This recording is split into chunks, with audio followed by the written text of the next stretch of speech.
Webuye West. Yeah.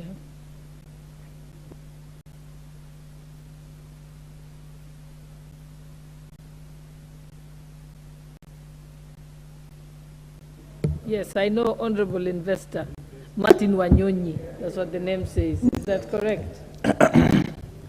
Thank you, Madam Speaker, for also giving me this opportunity. Madam Speaker, I'm honored to speak for the first time on the floor of this House on the behalf of the great people of Webuye East. Madam Speaker, first I also want to congratulate you, Madam Speaker, for your election as our Deputy Speaker. I also want to congratulate our Speaker, Honorable Moses Masika Wetangula, for his election as our Speaker of the 13th Parliament. Madam Speaker, I want to also congratulate my great people of Webuye East for the trust and the confidence they bestowed upon me as their third member of Parliament. Madam Speaker, I was born from a very, very humble but hard-working family. A family that, Madam Speaker, trusted in my capability of also being somebody and also my possibility of pursuing my God-given dream. Madam Speaker, when I was born, I realized that I was blessed by two very important things. And one of those things, Madam Speaker, that I was blessed with is the fact that, Madam Speaker, I was born with this condition for albinism. Madam Speaker, when today you visit certain Mandera County or any other part of this country and you ask any child about the composition of Parliament, of the 13th Parliament, that child will tell you we have 348 members of the National Assembly and one Mzungu in that assembly, which, Mr. Speaker, I'm so proud of. Madam Speaker, I'm also proud and happy that God blessed me and I was born in the Republic of Kenya, a country, Madam Speaker, whose citizens believe that, Madam Speaker, that their rights are not given by their government, but they are given by their God. And it's the duty of the government to protect those rights, Madam Speaker. And that's why the Kenyan citizen, they can choose what they want, and they can be able to elect the leaders they want, Madam Speaker. And that's why today, even with my status and condition, I was elected as a member of Parliament. And that's why William Samoei Ruto, a chicken seller, was elected as the 5th President of the Republic of Kenya. Madam Speaker, even in the face of the system and the deep state and government opposition, he was elected. And I want to congratulate and also thank my Speaker because he led the team and the region that made the difference in who was elected as the President and who lost as President, Madam Speaker. Madam Speaker, I want to thank him for that support and for the leadership he gave us. Madam Speaker, it's always said that to whom much is given, much is expected. I won in all the wards in my constituency. And Speaker, I know I'm inheriting a constituency that's still very young, that has been in existence for only 10 years under the 2010 Constitution. My people still are in need of infrastructure. The schools are still not doing well.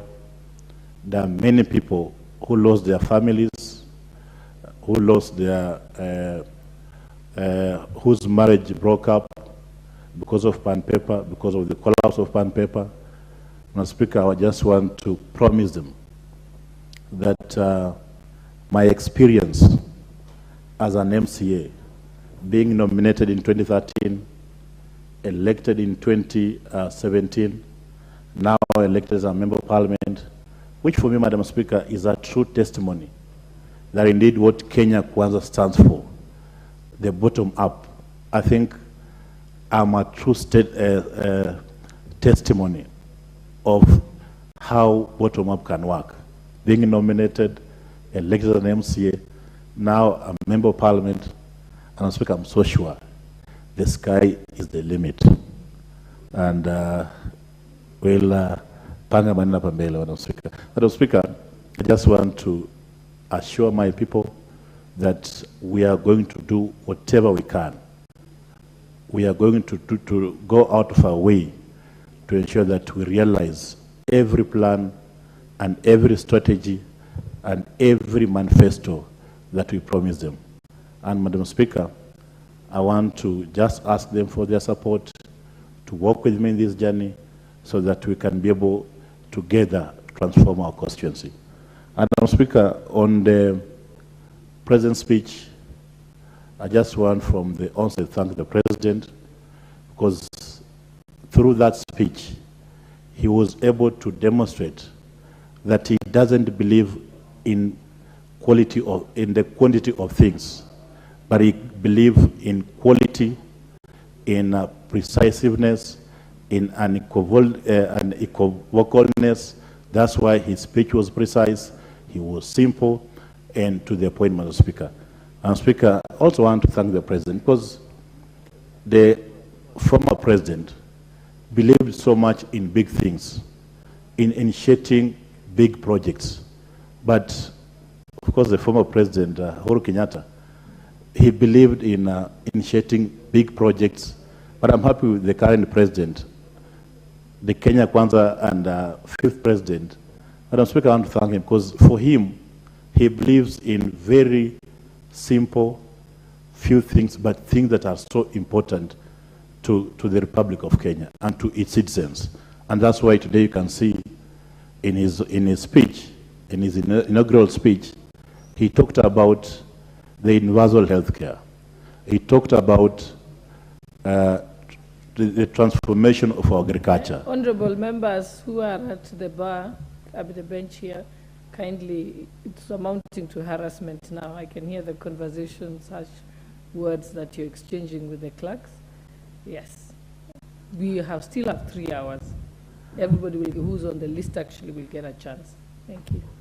You may proceed. Thank you, Madam Speaker. Madam Speaker, I don't know why, I don't know whether they are doing that because it's me speaking, Madam Speaker, but Madam Speaker, I just want to continue by saying that I thank the President for his speech, his belief in very few, simple, but important things to the people of Kenya. The transformation of agriculture, the achievement and the implementation of universal health care, the housing program, all that, Madam Speaker, all of them being conceived within Article 43 of our Constitution. And Madam Speaker, Article 43 on economic and social rights it's so critical, Madam Speaker. It forms part of the centrality of our Constitution, Madam Speaker. But I think for 10 years, we've not done well in terms of actualizing this particular article of our Constitution. So, Madam Speaker, I want to just thank the President for his commitment to ensure that Article 43 of our Constitution is actually achieved and it's made alive and true to the citizen of the Republic of Kenya. And the Speaker, I also want to thank him in his speech on the issue of having the cabinet secretaries appear before Parliament and answer questions directly. And Speaker, I know we have issues around that. There are members who have raised concerns. But Speaker, just want to say that, yes, we are a presidential system, we are having a presidential system, but any democracy, we have never had a democracy that's absolute. Now, Speaker, We need this cabinet secretary to appear before us so that they can conclusively answer the questions of members of parliament and speak to the people of Kenya directly. Madam Speaker, thank you for this opportunity.